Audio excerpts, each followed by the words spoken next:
Hayes from Calhoun City Schools. I wanted to take a few minutes to talk to you all about Soft Skills Survivor. This is a soft skills or employability skills program that we have instituted at Calhoun High School and actually Calhoun Middle School as well. We are a 6 through 12 campus, so that allows us to implement programs across grades 6 through 12. I want to talk to you a little bit about the what, the why, and the how. So if you want to skip to any parts of that, you can move on down in the video. The what is first, and then I'm going to talk about why we did it and then how we actually implemented it. To begin with, a soft skills survivor, the reason I did this, and I actually have entered the contest for the CTAE director through the Atlanta Electrical Contractors Association. This is a program that we actually instituted 3 years ago, and we have seen progress and improvement, but I mean to apply every year, but finally I did. If you're interested in seeing my original application, I have linked to it here, and I will give you the link to the entire presentation later on in the presentation. So my original application is linked. Okay, moving on. So obviously, we all know that soft skills are an important part of society, of school, of work, for employers, everything. So what are soft skills? Employability skills is what we called them in work-based learning for years. Core skills, people skills, and now sometimes we call them power skills. So there's all types of words, but we did the soft skill because we wanted to go with the survivor theme. For the first few years that we've done this, it's worked really well for us. Obviously, definition of employability skills, this is pulled from some of our DOE documentation, work ethic, soft skills, lifelong learning. All of these are things that we want to push for students. And it's really important that we not only expect students to get them at home, but that we're also demonstrating and pushing these out to students at the high school and the middle school level. And actually, we're going to start some at the elementary school level in the future to make sure that this is a continuous process and we have our students ready to go off to college or career. This is part of the soft skills video that we have included. All of this was used as part of our introductory video and PowerPoint that we used to explain this to teachers. So I've included it in case anybody wants to use this same information as they build upon a soft skills program in their own school system. We talk a lot about hard skills versus soft skills. Hard skills, teachable abilities or skill sets. That's what our students are getting from our CTAE curriculum. The soft skills or the people skills, the interpersonal skills, the employability skills, all of that goes along with it. And we want these students, our students, to be getting these across the board from every class and every teacher and home. And we want them to constantly hear and see these. Why are these so important? I've done work-based learning for a long time, and now I'm CTAE director. So why are they so critical? So we threw in, when we introduced this to teachers, we put in some different statistics. Like this one, of Forbes magazine, 89% of first-time hires lose their job because of the lack of soft skills. That's probably not a shock to most educators, but sometimes it is a little bit surprising to teachers. You know, your academic content teachers are more focused sometimes on their academic content, and we need them to understand sometimes that the importance of soft skills or employability skills is across the board. We used some of the Department of Labor statistics to demonstrate and show teachers when we were introducing this program what soft skills are and what feedback from employers are saying, because our goal as an education system is to have students who are employable in the future, whether they're going straight to college, they're going straight to the workforce, they're going to a 2-year or a technical school, apprenticeship programs, military, whatever it be. We want them to leave high school with some of the basic employability skills. So this was some good statistics to use to show some of our teachers. Also, we explained a little bit to our teachers when we were going through this at Calhoun about the Perkins 5 program. Now, granted, we're a little further in the Perkins 5 this year since we've actually completed our first local application as CTAE directors. But as a priority in Perkins 5, one of our priorities was to expand CTAE opportunities to teach employability skills throughout grades K through 12. So one of the reasons we wanted to implement Soft Skills Survivor, which is a 6 through 12 program, was our starting point to start introducing employability skills. So then the next part of this is how we did it. How do we get stakeholder support and implement this soft skills instruction? Now, some of you may not be interested in the previous information, but this is going to take you through and tell you exactly how we did it. First of all, we were a little bit nervous. When I say we, I'm referring to Greta Hughes. She is the CTAE supervisor who works with me as CTAE director. And we decided it was really important for our students, grades 6 through 12, because that's where we were starting, to get this employability skill. We are constantly hearing it from employers and our advisory committees and our chamber and all of our stakeholders outside of the school system. So how do we make it work within the school system and make it important and make it taught within the school system? So we decided we need to have buy-in. So we talked about the principal. We introduced this program to the school and system governance, the superintendent, the Board of Education, academic faculty. I've already talked to you a little bit about some of the stuff we presented to them, and we also did it with parents and community. And all of these stakeholders are very important. We were really nervous about implementing it and trying to get backing from our academic faculty. So we tried to liken soft skills or employability skills to the personal qualities or basic skills and work ethic that teachers want to see. So we likened that for academic faculty. We talked about whose job is it to teach employability or work ethic or soft skills. It's not just CTAE teachers. It is part of our curriculum. It's part of Standard 1 for every single CTAE class that I'm aware of. But it's not just CTAE teachers' responsibility. All teachers are responsible for demonstrating and also incorporating this soft skills instruction. So we gave them some quotes. This is from some of our paperwork and our documents and some of the documents we've gotten from DOE. This is Mr. Woods, the state school superintendent, talking about our goal is to ensure that every single Georgia student graduates prepared, not just for higher education, but for a meaningful career, and talks about employability skills as part of that. So that's not just saying CTAE teachers, that's all teachers. We threw in some different memes, some funny ones, to kind of get our point across as we were talking to our teachers. And then we talked about how we were going to implement Soft Skills Survivor. So this is the heart or the meat of the program. We have two parts of Soft Skills Survivor.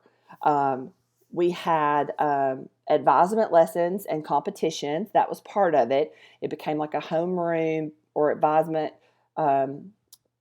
competition. And we also have a grading rubric for 6 through 12. So our students in grades 6 through 12, in every single class, not just CTAE, in every single class, academic, electives, 10% of their grade has come from soft skills, okay? So you'll see a little bit more about that. Now, we're adjusting some things going forward, and we've made some changes throughout the years, but I'm going to show you what we did for 2019, 2020. Of course, COVID-19 kind of threw a kink in some of this, but we'll show you where we were. So we based our Soft Skills Survivor on the Georgia Best at School, a modified rubric of that, okay? And I'm going to talk to you a little bit about that, and I'll show that to you. These are the three major areas for Georgia Best at School: personal characteristics, interactions with others, and employer expectations. So there's 15 characteristics that it listed, and you can see that I've marked out, and we kind of rearranged some of those. There is a link here to the rubric we used, but I'm going to show you that on the next slide. So Soft Skills Survivor, what that entails: 10% of students grade in all classes, every single student, 6 through 12, 10% of their grade in all classes. So that was a huge piece. We felt like that was great, and we really got the backing of our academic faculty. But then there's questions that come up, so I'm going to talk about some of those too. We had a teacher committee that helped us create and modify this every year and work through some issues. So we also, one of the things we did was we came back we came up with a handbook statement and then a syllabus statement that went in every single teacher's syllabus. So I've got a link to that there to show you. Basically, we told all of our parents, all of our students, that this is important, that we want to prepare our students to be college and career ready. That's a priority for us. And in order to do that, we are going to be grading them on this soft skills. So the soft skills category, 10% of their grade, and students had to get a soft skills grade at least one every 9 weeks at a minimum, but they could have more than that, and we recommend that they do it we gave grade reports this past year every 4.5 weeks, so we actually recommended every 4.5 weeks. Some of our teachers are really creative. They did things like let students rate themselves, and that was one of their grades. And you would be surprised, even middle and high school students, how honest they are with themselves. And sometimes they rated themselves lower than the teachers would actually rate them. So they use the rubric to do that, okay? Going back, I went too far. We had a rubric or a poster that talked about that went into each classroom. So I'm going to show you the legal size of that. Should link to it. This is a poster. It's a legal size poster we had them printed in every single classroom. And as you can see, this is our 10 soft skills that we modified from the Georgia Best at school. So you can see a lot of them are the same: attitude, initiative, flexibility, organization, integrity, respect, teamwork. And then you'll see we put attendance and punctuality together with adherence to policy. We put communication together with technology usage there, and then critical thinking and problem solving is the last one. And as you can see down at the bottom, this is how students are actually graded. This is not the rubric. This is just actually the characteristics or the actual soft skills and the criteria for each. So if they're consistently observed, the student gets 9 to 10 points. We had that set at a very strict, specific point. And then as we've adjusted this over the last couple of years, we've changed it to allow for some flexibility within that. Observed shows 6 to 8 points. Sometimes observed is 3 to 5, and seldom observed is worth 0 to 2 points. So this is our soft skill survivor criteria and the actual skills that we use. Going back to this, the actual rubric, I'm going to go to that next, and it's linked from a couple different pages. So you'll see that there are the soft skills, there are the criteria, and this one is a front and back document. So this actually shows you for each student, the teacher would rate the student on each of those soft skills as consistently observed through seldomly observed and give them a point. And that's how the soft skills grade is derived. Now, we have several teachers who have different methods of taking off points for different things that we've kind of talked about and developed over the years. But there is some flexibility in that. We also have had some questions about how does this work with PBIS systems. So we've had to make some adjustments for that to make sure we're not double hitting students. But this has been a great way over the last 3 years. We've seen students. Now, do we have kids with perfect soft skills? Absolutely not. But this has been a great way that when we say soft skills at Calhoun, students know what we're talking about. They may not always have them, but they actually know what we are talking about. So that's been a great and positive thing for us. The rubrics coincides with monthly advisement lessons. So the different skills that are, or the soft skills that we talk about in the rubric go along with our advisement lessons and become a competition for our homerooms. So work with the counselors, and we have Google Classroom that we use for our lessons. For example, I'm going to show you, this is one of the lessons, one of our first lessons from last year. That was a 9th grade advisement lesson. They're different. That talked about, it introduced Soft Skills Survivor. It talked about what that looks like. The kids have heard it in the middle school, but it changes a little bit at the high school level. So it kind of goes through it. So that's one of the first things we do to introduce students to it at the high school level. Okay, so that gives you an example. And then we use a Google form or survey to gather information and award points. And I'll show you that in a second. And then also this awarding of points and some of the stuff we do with this advisement lessons helps us to gather information to meet our bridge bill requirements. Okay, this link I think just takes you back to the initial rubric. So there's several links within this presentation. So we have the 10% every class. We use the posters in the class. We use the rubrics to grade students. But how do we tie it to the homeroom tribes and competitions? Well, first of all, we had the homeroom tribes. Each homeroom tribe chose a name, and they designed kind of a tribal flag.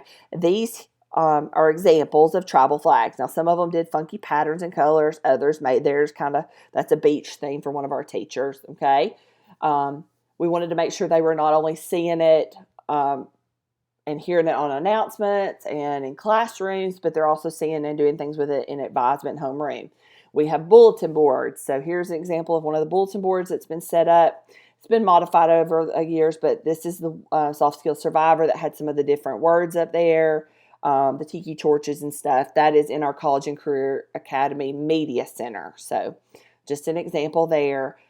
We have students compete in monthly competitions. Some of the type things, or not necessarily monthly competitions, but competitions, advisement session surveys. One of the things we've done is trying to get our advisors to reach out to students and to get to know them even better. So one way to do that is to provide some surveys. So one of the first surveys that we do at the beginning of the year, I'm going to click on that, this was an August survey this past year. We asked the students to have their first and last name, their grade, their birthday, because, everybody, especially high schoolers, love to have their birthday recognized. This was a great way for advisors to get information on their students' birthdays and their favorite candies. Maybe they could recognize them, give them a candy for their birthday, what their plans are to do after college. Then it talked about what college representatives do you want to see, and talked about career speakers. We plan in CTAE, I plan a lot of what I call backpack to briefcase field trips. So this can also give me some information about it. We encourage students to be involved. So this was one way that we were able to see what are our students in your homeroom involved in. So this was a great introductory kind of quiz / survey to get students to fill it out. And so advisors could see it, the school counselor could see it, and then the school counselors kind of got smart here. They wanted to make sure that the students knew who their school counselors were, so they added a little checkbox and made sure their name was on it too. So doing things like that survey, we would award points for homerooms and for how many surveys they had. Now, I know you're going to say, well, not every homeroom has the same amount of kids. Most of them are pretty close. If we have any super small classrooms, then we had a way of adjusting for those and giving them some additional points, like a 1.125 or a 1.5 if they had a really small classroom. Other types of competitions that we had were Spirit Day, student participation. The homeroom teacher would count how many students participated, and they would tally that up and input it into our spreadsheet. Dress for Success days. We did a lot of those. Dress for Success, we try to do those like once a month, trying to get students to participate. What does it look like to dress for success? We would award points for that. We awarded points for participating in homecoming activities, participating with college speakers, and participation in backpack to briefcase. So if students participated in these activities, they earned points for their homeroom. Okay? So this is a sample of our spreadsheet. And we just have a link to this. It's a Google Doc. We let our teachers go in and fill it in, okay? As you can see, not everyone fills in everything. Well, that hurts their homeroom, and we've actually turned that over to administrators because this is part of their duties and responsibilities. So this is something that we now talk about along with the TEKS. The TEKS is making sure that they're participating, because this is not only important for them, their students, but we want to make sure they're participating in our activities. Prizes awarded. We had monthly winners of the Tribal Idol that was presented on the morning announcements. We had monthly prizes awarded, and we're working on that. We didn't get too far with it this year because of COVID, but food, giving donuts, pizza, coffee tokens for our coffee and the media center, candy. And then we were supposed to have yearly winners. We're going to get the homeroom with the most points was going to get t-shirts and have a luncheon. We didn't get to do that this year, so hopefully that's something we'll get to do next year. But I have a video. This kind of shows the presentation. Oh, that's not it. That's the beginning of our morning announcements. This actually cuts straight to it. So this will show you where we're.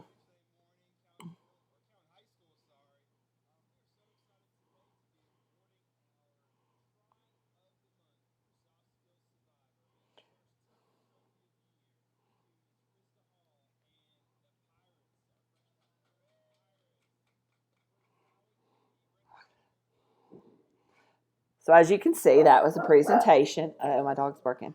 I also had some other articles that I've linked here that kind of show some activities where we have pushed out things about for our soft skills or soft skill survivor program. We do the monthly announcements. We do the Dress for Success Day, some backpack to briefcase.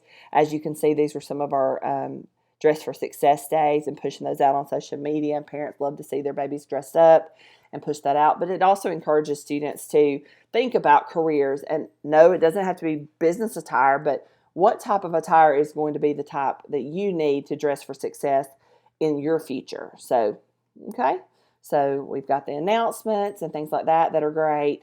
So what's next for us? Moving forward, we're working towards doing an employability skills diploma seal based on the number of students that